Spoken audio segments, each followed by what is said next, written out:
আজকে দুইটা টিমের সাথে পরিচয় করিয়ে দিব, আর এই দুইটা টিমকে বিশ্বের সামনে পৌঁছানোর জন্য আপনার ভূমিকা হচ্ছে ভিডিওটা শেয়ার করবেন।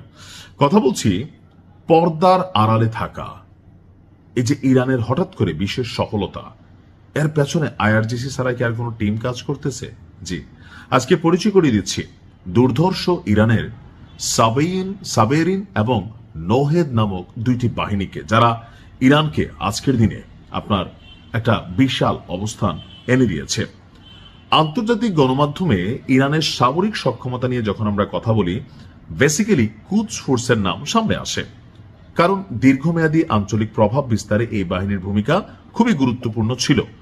তো এখন এর বাহিরে বিশ্ববাসীর নজরকে লুকিয়ে ইরান তৈরি করে রেখেছে আরো দুইটা বাহিনী। প্রতিরক্ষা বিশ্লেষকদের মতে কোন দ্বীপ, বন্দর বা গুরুত্বপূর্ণ স্থাপনায় হঠাৎ যদি কোনো অভিযান পরিচালনা করতে হয় বা সীমিত আকারের যুদ্ধের প্রয়োজন পড়ে, তাহলে কুদস ফোর্সকে ব্যবহার করা হয় না, করা হয় ইরানের একটি বিকেন্দ্রীকৃত বিশেষ বাহিনী। বিকেন্দ্রীকৃত অর্থাৎ কেন্দ্র থেকে বিচ্ছিন্ন।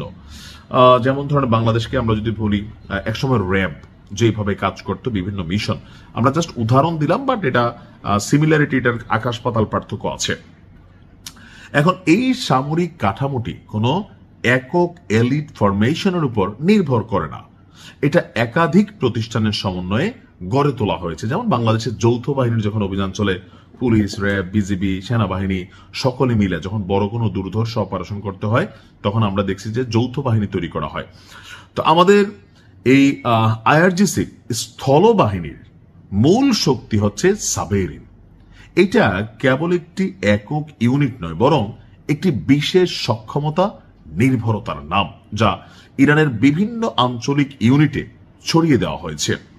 দুর্গম ভূখণ্ডে অভিযান, হেলিকপ্টার থেকে অবতরণ, প্যারাট্রুপিং, অতর্কিত অভিযান চালানোতে এরা পারদর্শী।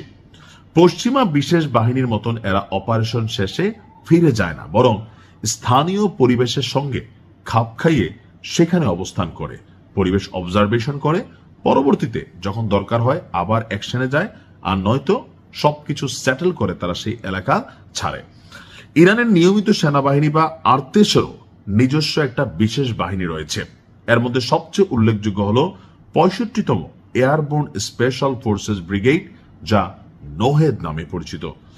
তো তারা মূলত গোয়েন্দা তথ্য সংগ্রহ করে, সরাসরি অ্যাকশনেও তাদের অভিজ্ঞতা আছে। আর 2016 সালে সিরিয়ায় এদের মোতায়েন প্রমাণ করেছিল যে প্রয়োজন পড়লে ইরান তার প্রথাগত বাহিনীকেও বিদেশের মাটিতে ব্যবহার করতে সক্ষম।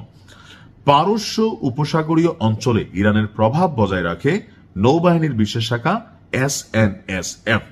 তো এখানে এই যে দুইটা বাহিনী, তাদের মধ্যে অনেকগুলো ইউনিট আছে, এক একটা ইউনিট আবার এক এক রকম বিশেষ কাজে পারদর্শী। এখানে আরো বেশ কিছু বাহিনী আছে ইরানের, যেমন একটা বাহিনী হচ্ছে বাসিজ।